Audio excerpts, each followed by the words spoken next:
আরেকটা হলো মাদানী জিন্দেগি। মাক্কি জিন্দেগি কত বছর? কি 13 বছর। মাদানী জিন্দেগি 10 বছর। যোগ করলে কত হয়? 23 বছর। আর জন্ম থেকে নিয়ে নবুয়ত পর্যন্ত হলো 40। নবীজি দুনিয়াতে সর্বমোট ছিলেন 63 বছর। কথা বলেন ঠিক কিনা? এই 63 বছর, এই 23 বছর জিন্দেগিতে আল্লাহ নবীজির এই মাক্কি জিন্দেগিটা হলো কষ্টের জিন্দেগি, আর মাদানী জিন্দেগিটা হলো সুখের জিন্দেগি। তাহলে একটা হইলো সুখ আর একটা হইলো দুঃখ। প্রথমে কিন্তু মানুষের কষ্ট আসে, পরবর্তীতে সুখ চলে আসে। আগে ইন্না মাআল উসরি ইউসরা। কথা বলেন ঠিক কিনা? আগে আসে কষ্ট, এরপরে সুখ। নবীজির প্রথম জিন্দেগিটা মাক্কি জিন্দেগিটা ছিল কষ্টের জিন্দেগি। আয় আল্লাহ, মাক্কি জিন্দেগি নবীর জন্মভূমি, এইখানে নবীকে আক্রমণ করে অন্যায়, কোনো অন্যায় নাই, অপরাধ নাই, একটাই অপরাধ। নবী কেন এদেরকে তাওহীদ একত্ববাদের দাওয়াত দেয়? এই অপরাধের কারণে বেঈমান কাফেররা নবীজিকে কথার দ্বারা কষ্ট দিয়েছে, কাজের দ্বারা কষ্ট দিয়েছে, এমনকি দৈহিক নির্যাতন পর্যন্ত করেছে, রক্তাক্ত পর্যন্ত করেছে। কথা বলেন ঠিক কিনা? এক পর্যায়ে নবীজি আল্লাহ পাকের হুকুমে জন্মভূমি মক্কাতুল মুকাররমা ছাড়তে উনি বাধ্য হয়ে এইবার নবীজি চলে গেলেন, চলে যাবে মদিনাতুল মুনাওয়ারা, মদিনা উনি চলে যাবেন। গভীর রাত্রে নবীজি চলে গেলেন মক্কাতুল মুকাররমা। আয় আল্লাহ, বাইতুল্লাহর সামনে নবীজি চলে গেল গভীর রাত্রে, কেউ নাই, একা একা। নবীজি বাইতুল্লাহর দিকে তাকায়, যে বাইতুল্লাহর দিকে তাকাইলে 120টা রহমত নাজিল হয়। আর জোরে কন্যা সুবহানাল্লাহ। এইবারে বিশ্বনবী রাহমাতুল লিল আলামিন বাইতুল্লাহর দিকে তাকায়া চোখের পানি ছেড়ে দিয়া কান্দে আর বলে, বাইতুল্লাহ, আমার জন্ম হলো এই মক্কাতুল মুকাররমায়, আমার মার জন্ম এই মক্কাতুল মুকাররমায়, সবার জন্য এই মক্কায়। কিন্তু দুঃখের বিষয়, আজকে তোমাকে ছেড়ে আমি চলে যাব, আর দেখবো না, জানি না কোন সময় তোমার সাথে আমার সাক্ষাৎ হবে। করুণ ইতিহাস, সেই দিকে আমি যাচ্ছিলাম।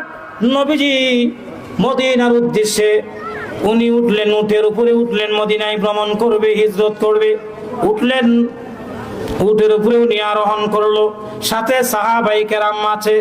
উট চলতে আসে, চলতে আসে, চলতে আসে।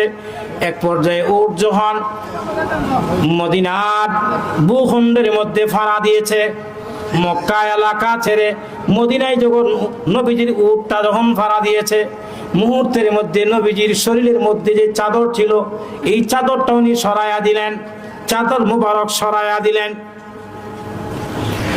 সাহাবায়ে কেরাম প্রশ্ন করলেন, ওগো আল্লাহর নবী, এতক্ষণ পর্যন্ত আপনার শরীর থেকে চাদরটা সরান নাই, এখন দেখি আপনার চাদর সরাইয়া দিয়েছেন, ব্যাপারটা বুঝলাম না। আপনি চাদর মুবারক সরাইলেন কেন? নবীজি চোখের পানি ছেড়ে দিয়া বলেন, ও আমার সাহাবীরা, তোমরা জানো না এই মদিনার কি পরিমাণ দাম, কি পরিমাণ মর্যাদা? এটা কিন্তু মক্কা না, এটা হলো মদিনা। এই মদিনার কি পরিমাণ মর্যাদা শোনো। মদিনার বাতাসের মধ্যে রোগের শিফা আছে। আর জোরে কন্যা সুবহানাল্লাহ। শুধু তাই না, মদিনার ধুলাবালির মধ্যে রোগের শিফা আছে। এই জন্য আমার শরীরের কাপড়টা সরাইয়া দিলাম, মদিনার ধুলাবালি যেন আমার শরীরের মধ্যে লাগে, মদিনার বাতাস যেন আমার শরীরের মধ্যে লাগে। মদিনার এত এই পরিমাণ দাম। একটা কথা স্মরণ হয়ে গেছে, এদিকে তাকান, আমার দিকে তাকান। আব্দুল হক মুহাদ্দিস দেহলভী রহমতুল্লাহি আলাইহি 1 বছর না 2 বছর না 18 বছর উনি নবীর রওজার পাশে বৈশা হাদিসের সবক পড়াইছেন। 18 বছর নবীর রওজার পাশে বৈশা উনি হাদিসের সবক দিয়েছেন। এক পর্যায়ে উনি অসুস্থ হয়ে গেল, একটা সাইড ওনার অবশ, এটাকে প্যারালাইসিস বলে, একটা সাইড অবশ হয়ে গেছে। মদিনার যত ডাক্তার, সমস্ত ডাক্তারের শরণাপন্ন, সমস্ত ডাক্তাররা দেখা ডাক্তাররা বললেন যে হযরত, আমাদের কাছে আপনার কোনো চিকিৎসা নাই, আমাদের পক্ষে সম্ভব না, যতদিন আপনি দুনিয়ায় থাকবেন এই অবস্থায় থাকতে হবে, সুস্থতার কোনো চিকিৎসা আমাদের মধ্যে নাই। গোটা মদিনাতুল মুনাওয়ারা সমস্ত ডাক্তার অন্তরে শরণাপন্ন হওয়ার পরে নিরুপায় হয়ে উনি চলে আসলেন আরেকবার হাদিসের সবকে। নবীজির রওজার পাশে চলে আসলেন আর মনে মনে চিন্তা করলেন, আল্লাহর উপরে ভরসা, আল্লাহ যেভাবে রাখে এইভাবেই আমি আছি। হাদিস পড়াইতে আছে হঠাৎ করে একটা হাদিসের মধ্যে উনি পাইলেন, একটু দিলের কানে শুনবেন, আমলের নিয়তে শুনবেন। হাদিসের মধ্যে পাইছে একটা মদিনার মধ্যে একটা জায়গা আছে, এই জায়গার নাম হলো ওয়াদি বাথান। জায়গার নাম কি? ওয়াদি বাথান। স্কয়ার 10 হাত, স্কয়ার 10 হাত। হাদিসের মধ্যে পাইলেন যে এই জায়গার মাটি দিয়ে তোমরা রোগের চিকিৎসা করো, এই জায়গার মাটি দিয়ে রোগের চিকিৎসা করো। আব্দুল্লাহ মুহাদ্দিস দেহলভী রাহমাতুল্লাহি আলাইহি যেই মাত্র হাদিস পড়লেন, হাদিস পড়ার পরে ওনার দিলের মধ্যে ইয়াকিন বিশ্বাস চলে আসলো, কারণ নবীর কথা তো মিথ্যা না। কথা বলেন ঠিক না? নবীর কথা 100% সত্য। এই জায়গার মাটি দিয়ে রোগের চিকিৎসা করো। সাইনবোর্ড দেওয়া আছে ওয়াদি বাথান, স্কয়ার মাত্র 10 হাত, 10 হাত। এই জায়গার মাটি দিয়ে তোমরা রোগের চিকিৎসা করো।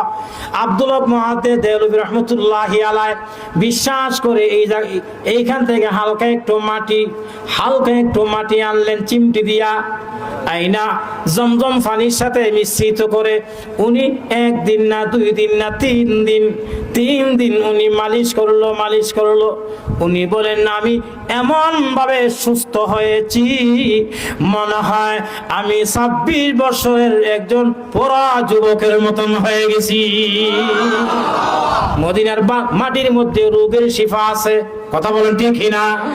আল্লাহু আকবার। মদিনার বাতাসের মধ্যে রোগের শিফা আছে। মদিনাতে ঢোকার পরে মদিনার যুবক ছেলেরা যখন নবীকে পাইল, আনন্দে আত্মহারা, মনে হয় এদের ঈদ শুরু হয়ে গেছে।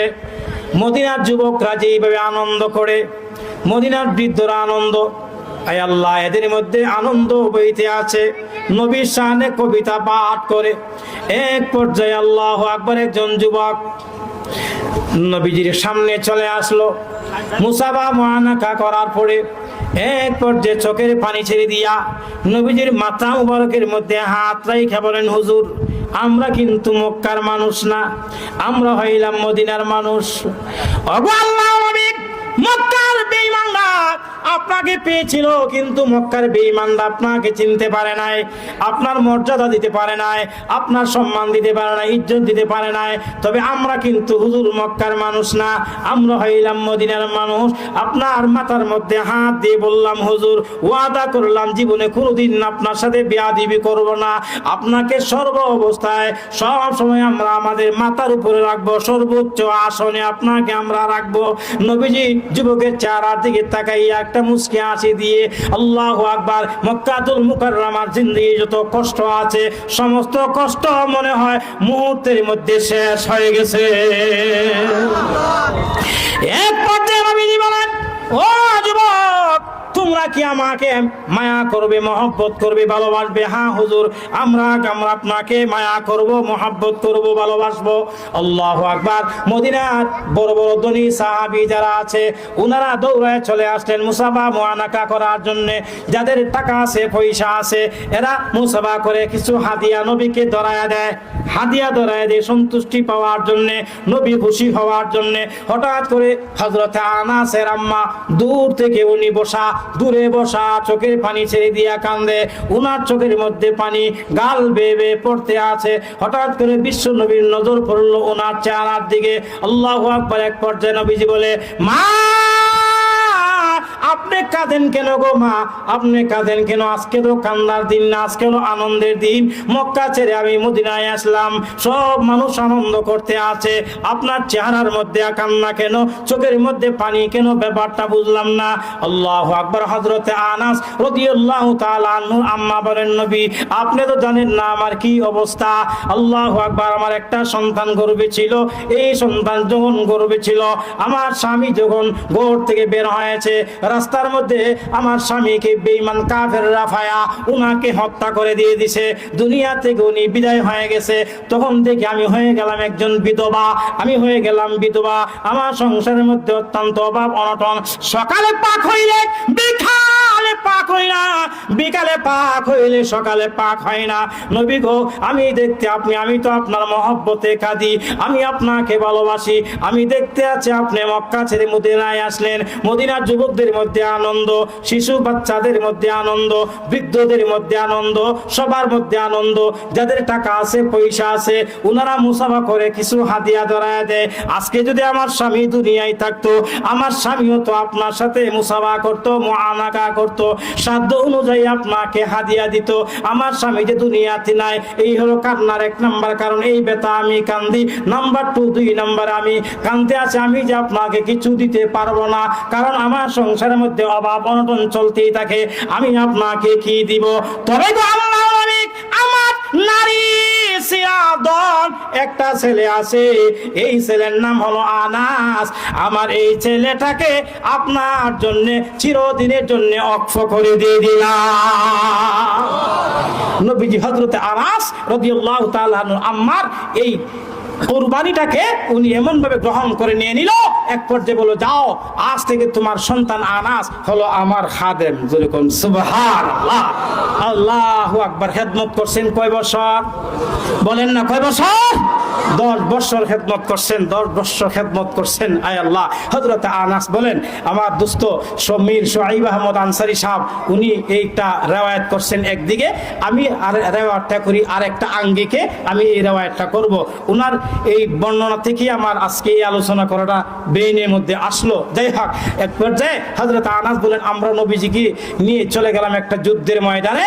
যুদ্ধের ময়দানে গেলাম, আমরা হইলাম সৈনিক, নবীজি হলেন সেনাপতি। নবীজির ইমামতিতে আমরা ফজরের নামাজটা জামাতে আদায় করলাম। ফজরের নামাজ আদায় করলাম, আমরা মুক্তাদি, নবী হলেন ইমাম। ফজরের নামাজে কিছুক্ষণ পর সূর্য উদিত হয়। আপনাদের এই ময়মনসিংহ কি আগে উঠে না পরে উঠে? কি সবাই ঘুমাই গেছেন? মাঠে আছেন তো আপনারা ইনশাল্লাহ? সূর্য ফজরের নামাজের আগে উঠে না পরে উঠে? হ্যাঁ, তো যারা দিনের 12টায় ঘুম থেকে উঠে ওরা কিভাবে বলবে যে আগে উঠে না পরে উঠে? কি কথা কর না, ঠিক না? আচ্ছা, আমাদের সমাজে কি দিনে 12টার সময় ঘুম থেকে উঠে উঠনেওয়ালা পাবলিক আসেনি? কথা কয় না।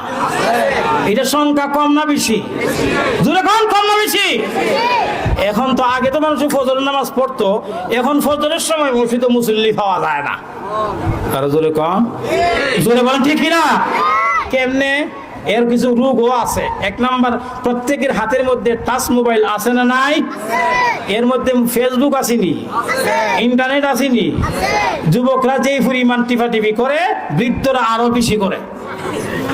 কথা কয় না রে, আসতে কোন ঠিক না বেঠিক?